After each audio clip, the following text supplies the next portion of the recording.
So, in case you feared that This Is Our Story was just another story of a paranoid spouse who becomes the smug savior of optionless one-dimensional characters, there is this random trauma story thrown in.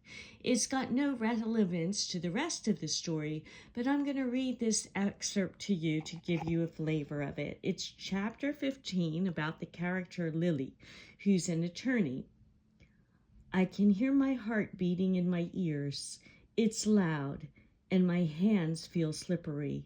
Maybe my uncle won't find me here, hiding under the desk in my father's home office. I can still hear laughter and talking above the music coming from the living room. I try to be quiet, my thumping heart, by singing a lullaby to myself quietly in my head. I stop my quiet singing. What is that?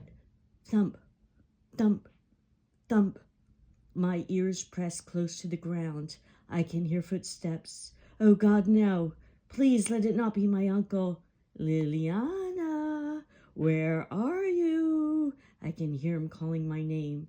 I try to curl farther into myself, balled up on the ground, huddled under the old oak desk. The footsteps stop. There you are, he says. Were you hiding from someone, foolish little girl? I look into his face, but his eyes are replaced with oozing pools of blood. I woke up panting and sweating all over. The uncle bleeding eye dream. It has been years since I'd seen that face, felt that fear. I'd had enough therapy to know what it meant and to try to get over my childhood traumas from that bastard uncle of mine. But here it was again. I sigh, peel away the covers from my overheated body, and get out of bed. So we never hear any more about this trauma story. It's just in there randomly. I don't know if the rest of the story was, lost in the editing, but that's just in there. So there's a trauma story in the book. So if you haven't read it because you don't want to spend the money on this book, there you have all of it.